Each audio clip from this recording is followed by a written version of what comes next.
The first thing people remembered was not the crime. It was the man. He drifted through the traffic-clogged streets of Lagos Island like a shadow everyone had learned to ignore.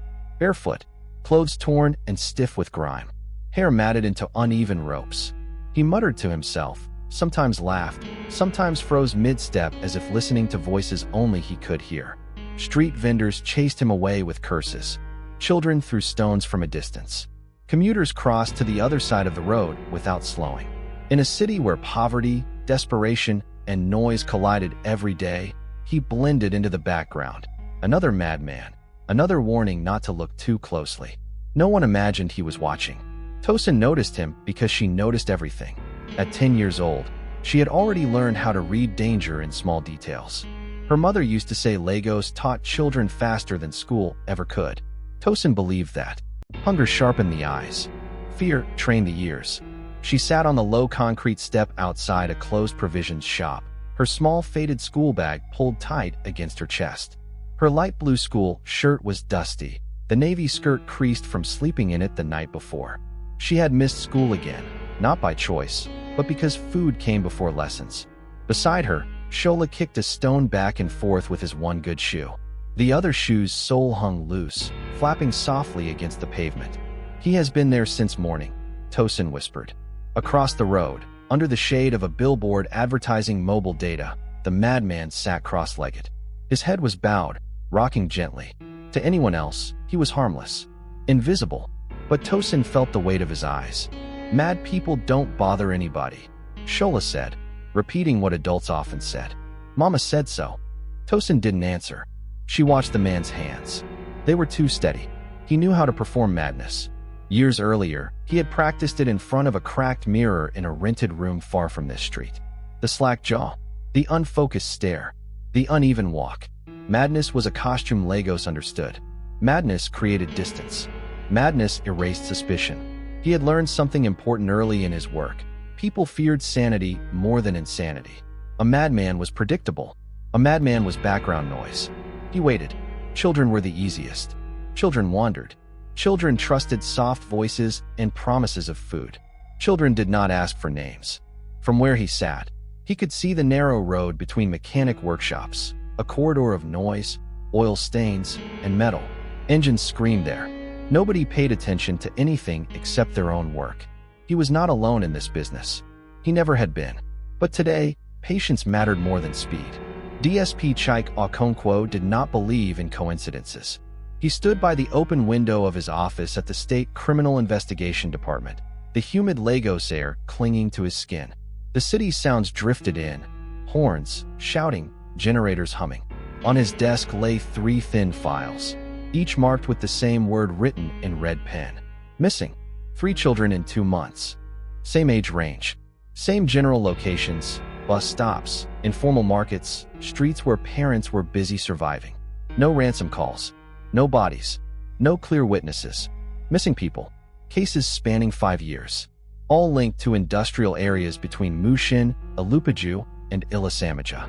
But one detail chilled the room. Every abduction happened during the final days of the Harmattan dry season. His junior officers said it was normal Lagos tragedy. Runaways. Trafficking. Migration. Chike saw something else. He flipped open his notebook and wrote one question. Who benefits from silence? Shola remembered the voice long after everything changed. It was gentle, calm, nothing like the shouting men at the motor park. "You are hungry," the man said, crouching low so he didn't seem tall. "I can smell it." Shola hesitated. His stomach tightened. Tosin's fingers closed around his wrist.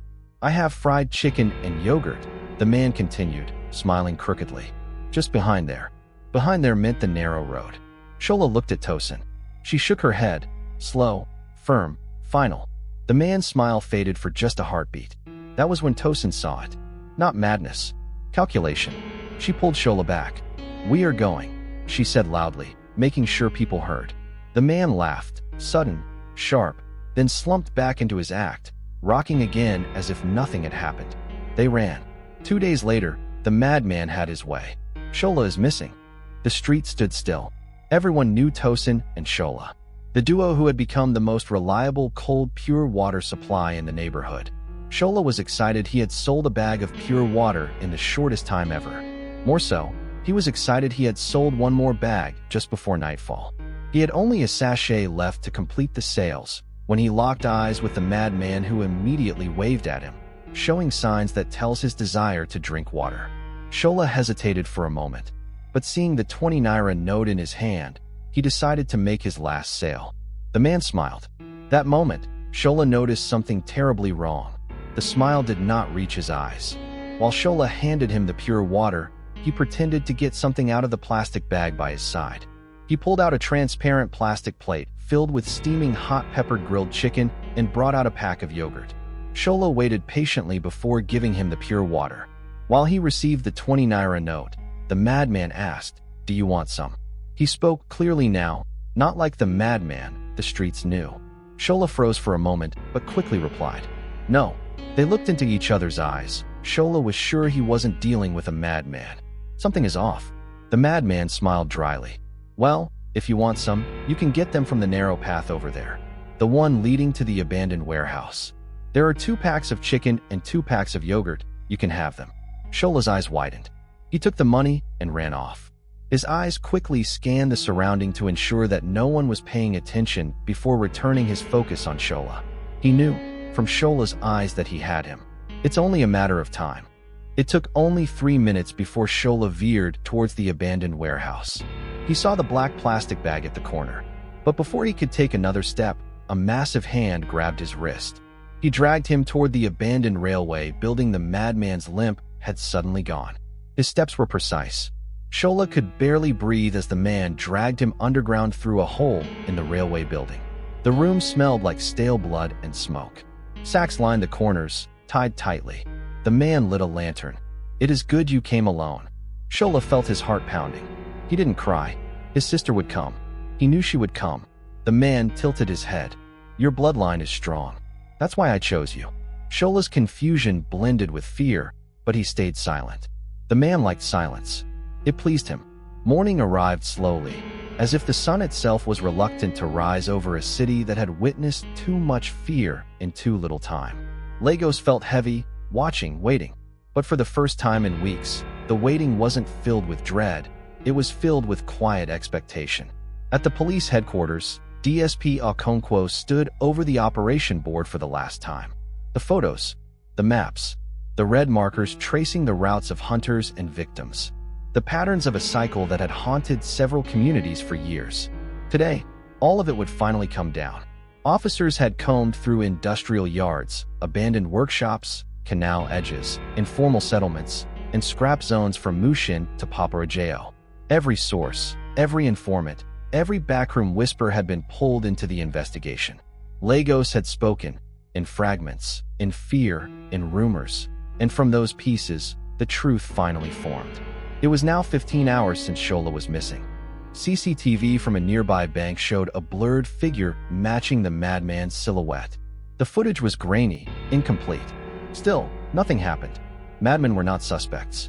But the footage disturbed Chaik. He watched it again and again. The child walked willingly. The man's posture shifted as they entered the blind spot between buildings. "Zoom," Chaik said. For one brief moment, the man looked straight at the camera. His eyes were clear. Too clear. "Find him," Chaik said quietly.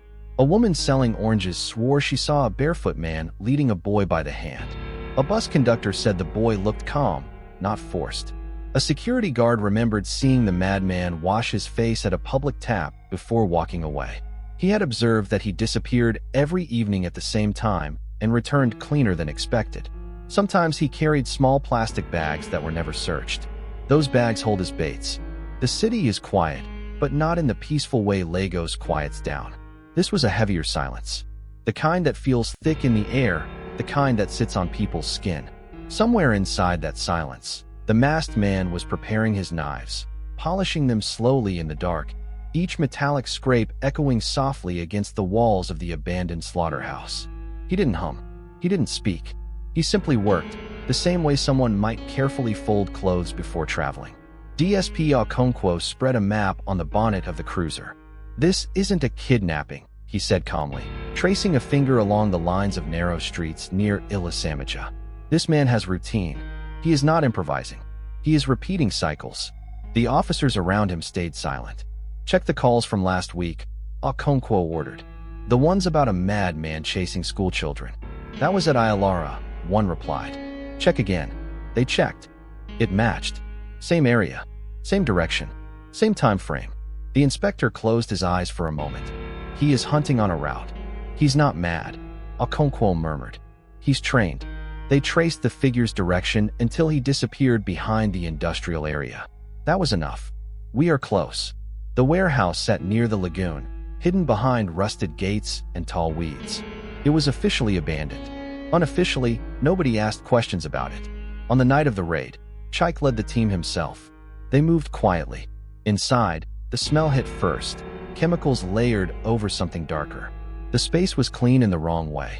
Organized. Rope, gloves, medical supplies. This was not madness. This was preparation. The search through the abandoned building was slow, deliberate. Officers moved in formation, flashlights sweeping across old stains, torn sacks, and the disturbing silence of a place that felt wrong. Every detail became an anchor. Then an officer shouted, "Sir, you need to see this." Behind a loose tile they found a small knife and dozens of children's trinkets in jars, bracelets, ribbons, uniform badges. A rusted key found in a plastic jar under a lantern was old, engraved with a strange symbol. Soil trapped in its grooves didn't match the building. It matched an old slaughterhouse miles away, a place closed since 2001. Rumors about that slaughterhouse had never died. And now, they sniffed the truth. The madman moved around the slaughterhouse with quiet discipline. He checked the thick rope securing Shola, checked the iron door, checked the padlock, checked the fuel he kept in a small container near the wall. Everything was where it should be. His movements were almost ritualistic. He returned to Shola, studying the boy's breathing. He touched the rope, still tight, but he didn't notice the single loosened fiber slowly giving way. Something was different tonight, something he did not expect. The raid. He had left the street 3 hours ago to see and hear from the chatters on the street. The coast was clear, at least, he thought. He had snatched Shola away in split seconds. No one saw them together outside his spot. Everyone who watched Shola sell pure water saw him running home in excitement. In the next hour, the team breached the slaughterhouse. Dust thickened the air. Walls cracked. Old metal hooks creaked as wind passed through. In the far back room, the key unlocked a door that groaned open. Inside was order. Chilling, deliberate order. Jars. Shelves. Files. A notebook with decades of entries. Dates. Victims. Ages. Times. The oldest entry, 1998. A shadow mastermind. A system. A network. This was far bigger than one man. A man watched the officers from a dark upper corner, calm and patient. Shola, tied to a rusted beam, watched the man with half-closed eyes. He pretended to be weak, unconscious even. But his mind was awake, flashing between fear and memories of home. Their mother's voice, his sister's laugh, his father's hands. A sense of time passing like water slipping through fingers. He didn't know whether he would see morning. The final rope strand snapped. Quiet as breath. Shola didn't move yet. He waited. Listened. The madman was sharpening something behind the room, a blade scraping stone. A rhythm Shola could follow. When the noise peaked, Shola slid his hands free and lowered them silently. He didn't run for the door. He crawled behind a stack of rusted metal sheets, heart pounding, breath thin. A new plan formed. He would wait for a chance. The man returned to check the rope and froze. Empty. He didn't panic. He didn't shout. He simply knelt, fingers brushing the frayed ends. Then he smiled behind the mask. "You're smart," he whispered. His voice was calm. "Good. I prefer smart victims." He scanned the room with slow precision. He knew the boy was still inside. The game had changed. The police found him. They are right inside his territory. Then, the guns began to blaze. Cracking through the tunnels, sparks flying off metal. The iron door shattered inward. Inside, dust clouded the air. Flashlights cut through the darkness. Okonkwo swept left. Another officer moved right. The masked man lifted Shola with one arm, using him as a shield, dragging him toward the back exit. But as his hand reached the latch, he froze. Shola had slid out of his grip, standing right before him. "You can't harm me." No fear in his voice, only defiance. Something shifted, the madman felt an emotion he hadn't felt in years. That 1-second hesitation was enough. Okonkwo tackled him from behind. The man collapsed, shoulder rolling free. Officers swarmed. Handcuffs snapped shut. For the first time, the madman spoke clearly. "It's not over," he whispered calmly. "You caught the wrong one." The officers exchanged confused looks. In the moment, a shadow moved just beyond the corridor. A tall figure, walking calmly, carrying a bag. The mastermind. The officer reached for his radio, but the mastermind heard. He turned his head slightly, eyes meeting Okonkwo's. A cold, calm recognition. Then he ran. "Run!" the officer shouted. Officers poured between containers. The mastermind darted through alleys like he knew them by heart. Okonkwo led the charge, pumping his legs hard. The mastermind climbed a stack of tires, jumped over a wall, slid down a slope, dodged a welding spark as a mechanic stared in confusion. He never looked tired, never panicked. Okonkwo cursed under his breath. "He knows this place better than we do." The chase led them to a rooftop overlooking the night market. Generators hummed below. Smoky air blurred the lights. The mastermind stood at the edge of the roof, breathing quietly. Okonkwo raised his gun. "Don't move." The mastermind turned slowly, eyes calm. "You came faster than I expected. Put the bag down." "No." He opened it. Inside were metal restraints, rope, gloves. "I was finishing the cycle," the mastermind said. The boy was incomplete. "Not today." The mastermind stepped back toward the edge, a dangerous confidence in his posture. "You arrested a student," he said, "but you have not met the teacher." In lightning speed, he ran straight toward Okonkwo. They collided hard, metal scraping concrete. The mastermind fought with terrifying skill, not wildly, but with controlled precision. The killer looked over the edge. He leaped off the roof, across, to the other building. A wide gap, impossible for most humans. He landed, rolled, kept running. Okonkwo watched in disbelief. "He's heading to the canal," an officer shouted. After him, the mastermind reached the canal bridge just as the tactical units cornered him from 3 sides. Nowhere left. Water below. Police ahead. Sun dying behind the skyline. Okonkwo stepped forward, breath heavy. "It's over." A third killer? Before he could speak, the mastermind reached into his pocket. The officers aimed their weapons. "Drop it." He didn't. He threw something into the canal. A small object. A device. It blinked red. Okonkwo's heart stopped. "Get back." A surge of smoke exploded upward, not deadly, but blinding. When the smoke cleared, the mastermind was gone. His body had surfaced after the canal team extended the search grid into a deeper spillway. He didn't drown willingly. The currents simply overpowered him once he tried to escape too far into the drainage system.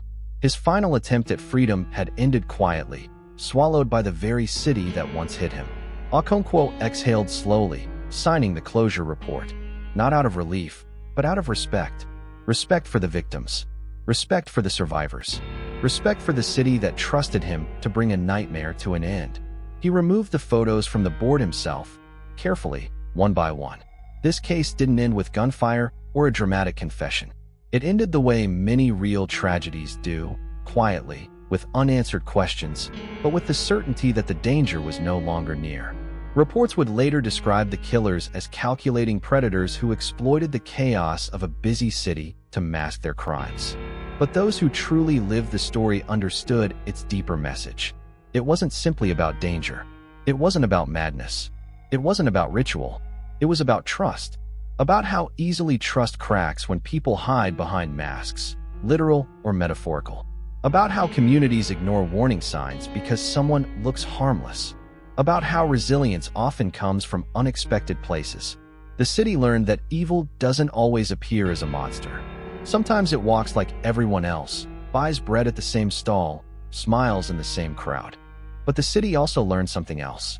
Courage spreads just as quietly. One act of bravery can stop a cycle that terrorized hundreds. One child's voice can save a life. One determined officer can redraw the ending of a story that was meant to repeat forever.